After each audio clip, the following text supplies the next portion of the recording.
Hello and welcome to your Club Everton Daily. The date is Monday, the 30th of January 2012. And I'm recording this a hell of a lot later than what I usually do, and that's because I got interrupted while I was doing the last one by the fire alarm going off on my building, which is greatly appreciated at noon. Well, anyway, plenty of distractions, and turns out the late timing's probably a bit better anyway, because I put yesterday's one out relatively early and missed a shitload of breaking news. So we're going to catch up on that today. So what is coming up today on the daily? Well, we're going to round up the news as ever. Transfer gossip, because we've still got a couple of days left of silly season. And what I thought was going to be an article of interest into a Dear John letters, and it is an article basically entitled Why Liverpool Fans Don't Like Michael Owen, and that's from when Saturday comes online. Alright, so enough of that, let's get down to it, and we'll start with the news. And the first piece of breaking news that I missed yesterday, Billy is gone. Billy Letinov has accepted the move, has completed the move back to Spartak Moscow in his native Russia. He travelled to the Russian capital earlier this week to discuss personal terms, and he's undergone a medical after we accepted an undisclosed fee for him. Rumours are going around that that fee was £5 million, but they are unsubstantiated, of course. Well, it'll be interesting to see what happens in regards to what happens to the money that we get from the Billy sale. But other than that, just wish Billy the best of luck at his new club. Say what you will about him as a player, he was a stand-up bloke off the pitch as well, so I think he deserves all the credit he gets. Right, next one, the FA Cup draw, which is again the thing I got bollocks for getting the thing out early. We drew a home tie against either Blackpool or Sheffield Wednesday. I can't recall the last time that we drew 3 consecutive home games in the Cup. But anyway, we're going to play a Championship side in the 5th round. Of course, the last time we played a Championship side in the FA Cup, it was Reading, and we all know what happened there. But anyway, either the Seasiders or the Owls will be coming to Goodison Park on the weekend of the 18th and 19th of February, although seeing as Liverpool also drew a home tie, we're probably going to be moved back again. We'll see what happens though. The tie between Blackpool and Sheffield Wednesday went to a replay after a Kevin Phillips penalty saved Blackpool's blushes in a 1-1 draw in the replay at Hillsborough. We went through, of course, with a 2-1 win over Fulham last Friday night. And no, I'm not quoting Katy Perry either. Anyway, the draw in full. Millwall or Southampton will play Bolton. Sunderland or Middlesbrough host Arsenal. Norwich will play Leicester. Stevenage will play Tottenham. Crawley play Stoke. So, Chelsea will play Birmingham. Everton will play Blackpool or Sheffield Wednesday. And Brighton are travelling up to the Red Shite. So that's the FA Cup draw. So, our final piece of news. Everton in a bid for Jelavic. Sky Sports sources understand that Everton have made an official offer to sign Rangers in-demand striker Nikita Jelavic. David Moyes is eager to boost his attacking options before the close of the transfer window and has been linked with Wolves forward Kevin Doyle. He's also a fan of Jelavic and has launched a raid for the Croatian international ahead of Tuesday's deadline. He missed Rangers' 4-0 win over Hibs on Saturday through illness after attracting interest from West Ham early in the transfer window. Yeah, I'll be sick if they will after me as well. 26-year-old has also been linked with Everton's local rivals, the Red Shite and Queen's Park Rangers, as Gers boss Ali McCoy seeks to hang on to his leading scorer. However, Everton are now in pole position to sign Jelavic and are locked in talks with Rangers in the hope of finalising an agreement before the window closes. Sources close to the player say that he's eager to move to the Premier League and it would be a dream come true to play in the division. Everton have money to improve their squad after selling Russian winger Dinyar Bilyaletdinov to Spartak Moscow for an undisclosed fee. So, if Sky Sports is to be believed, that's probably where the money's going. We want your opinion on that and everything else we discuss in the news, and indeed everything we discuss on these dailies. Comment section on the YouTube channel and everything else that we mentioned at the end is where you can go to do that. Alright, well that's it for the news, so we'll move on to transfer gossip, and as always, the source and the story. First of all, the Mirror reports that Liverpool would take Man City's one-way striker Carlos Tevez on loan if they let him leave before the transfer window shuts. Telegraph says that meanwhile West Ham will wait until after the transfer window closes to make a last attempt to sign Carlos Tevez on loan from Man City. The Express also mentioned the Jelovic story, so we won't repeat it. The Mirror reports that Sunderland manager Martin O'Neill will bid to prize 34-year-old striker Kevin Davies from Bolton, but might take £1 million rather than a loan agreement. The Cuntrag reports that Arsenal are ready to make a shock bid for Adrian Mariappa from Watford, who will accept just over £2 million. Talkshite report that several Premier League clubs have been put on red alert after Lille's Belgian striker Eden Hazard has admitted he wants a summer move to England. The Metro reports that QPR boss Mark Hughes has set his sights on Spurs centre-back Sebastian Besson and Wigan striker Hugo Rodallega in a last-minute spending spree. Footy Bunker reports that Hughes could offer former Chelsea midfielder Michael Ballack a sensational return to West London from Bayer Leverkusen. The Mirror reports that Bolton boss Owen Coyle is planning a £5 million beat the deadline swoop for Crystal Palace's 19-year-old forward Wilfried Zaha. The Metro reports that Tottenham face a race against time to complete the transfer of Brazilian striker Leandro Damiano, with Paris Saint-Germain hoping to sign his 22-year-old in the next few days. The Racist reports that Chelsea have made a £1 million offer for Nottingham Forest's 18-year-old striker Patrick Bamford, who's played just 12 minutes of professional football. Inside Football reports that Arsenal have joined Real Madrid and Valencia in the race to sign Lucas Torres. The Wolverhampton Express and Star have said that Wolves are fighting to hold on to Kevin Doyle as Everton weigh up a £6.5 million move before the transfer window shuts. Yeah, as if we've got £6.5 million to spend. The Manchester Evening News reports that Mame Biram Diouf, fucking hell, that's going to go in the bloopers at the end of the season, is close to ending his Man United career as a striker is having a medical with Hanover. Birmingham Mail reports that Chris Hughton said he would be happy to keep Liam Ridgewell at Birmingham after West Brom's opening bid is rejected. The London Evening Standard reports that QPR are on the verge of signing Mali midfielder Samba Diakite on loan from Nancy. In other gossip,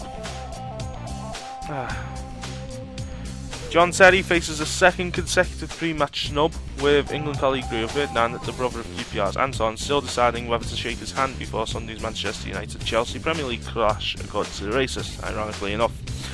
The Cuntrag reports that Michael Owen has used Twitter to leap to the defence of Man United teammate David De Gea, who was widely criticised for his display in the FA Cup defeat at the Red Shites. The Independent reports that Real Madrid have already drawn up a short list of candidates to replace Jose Mourinho in June, with Joachim Low and Rafael Benitez the most likely replacements. I can't believe Rafa's been out of work for so long. The Guardian reports that QPR co-owner and vice chairman Amit Bhatia has called for a challenge system similar to that used in cricket and tennis. Okay. The Liverpool Echo reports that police have arrested a 59-year-old man from North Wales over an alleged racist gesture made at the FA Cup tie between Liverpool and Man United. For those who are unfamiliar with what that thing is, it's the picture of the fella in the white coat doing the monkey gestures that's been going viral over the last few days. And finally, and there's only one, is from Sky Sports. Liverpool chairman Tom Werner has described reports that the club signed Stuart Downing on the basis of a YouTube video as ridiculous. Well, I wouldn't put it past him, to be honest. Alright, well that's the end of that, so we're going to finish off with our article of interest. / Dear John letters. And it is why Liverpool fans don't like Michael Owen. This is written by Paul Cantwell from Exactly Comes Online. I've not read this all the way through because I saw the title and expected it's probably going to turn into one of these, so again, reactions are genuine. In light of the recent race row between Luis Suarez and Patrice Evra, the FA Cup tie between Liverpool and Man United was expected to be played out in a particularly poisonous atmosphere, but there will be one potentially explosive ingredient missing in the form of an injured Michael Owen. He is deeply disliked by the majority of Liverpool fans, especially exactly why he's so unpopular is less well known. The fact that Owen plays for the most hated rivals doesn't endear him to the Liverpool fans, but considering his injury-plagued bit-part role that he has at Old Trafford, most Liverpool supporters are happy to see him on the United bench, as opposed to, say, Karim Benzema or David Villa. Excuse me. The true source of the anti-Owen sentiment could be traced back as far as Saint-Etienne in the 1998 World Cup. Initially, Liverpool fans were full of pride that one of ours could score one of the great World Cup goals, as he did for England against Argentina. After returning to the club, however, it was soon evident that the nation's newest sensation was drunk on national adoration. From Saint-Etienne on, he was England's Michael Owen, and never Liverpool's. Well, how the fuck does that work? Suddenly, every post-game interview was dominated with references to an upcoming England game, no matter how important the one he just played in for Liverpool was or how meaningless the England fixture. Well, can you really begrudge a man for, you know, being proud of representing his country? Owen would routinely rush himself back from injury to prove his fitness ahead of a pointless England friendly. He took considerably longer to return to Liverpool's first team when there was no forthcoming international match. Also, the Tin Hat Brigade is out in full swing here by the looks of things. It soon became abundantly clear that Owen's major career goal was to eclipse Bobby Charlton's international goal scoring record of 49. Well, what's wrong with that? I mean, I don't see any problem with, you know, someone from an English striker in our team. I know there isn't one at the moment. Well, I don't think so. No. Wanting to break that record, I mean, surely it's a career goal to be one of the top scorers in your country. He clearly thought this would cement his reputation as England's greatest ever forward. Hindsight has shown him to be misguided. Why? As Robbie Keane has since demonstrated with the Republic of Ireland, you don't need to be world class to reach a half century of international goals.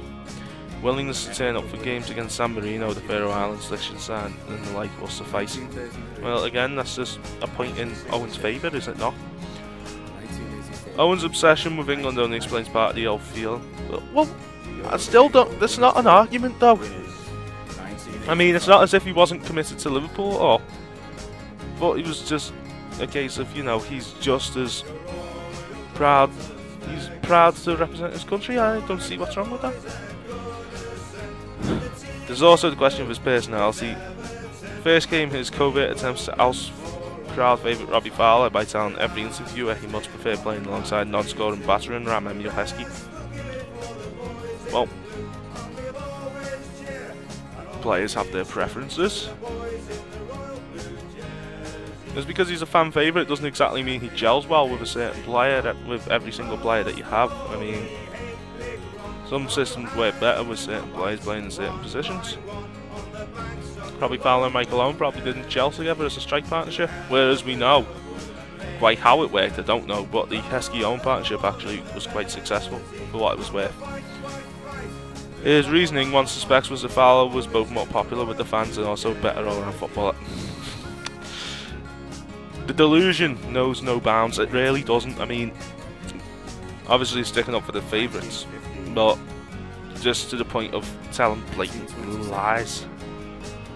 1939. When Liverpool sold Fowler to Leeds, Owen became the undisputed king of the club, and boy did he know it. Not content with influence of personnel and playing style, he procrastinated over signing a new contract, allowing it to run down to the point where Real Madrid were able to buy him for £8 million, a scandalous fee for a recent recipient of European Player of the Year.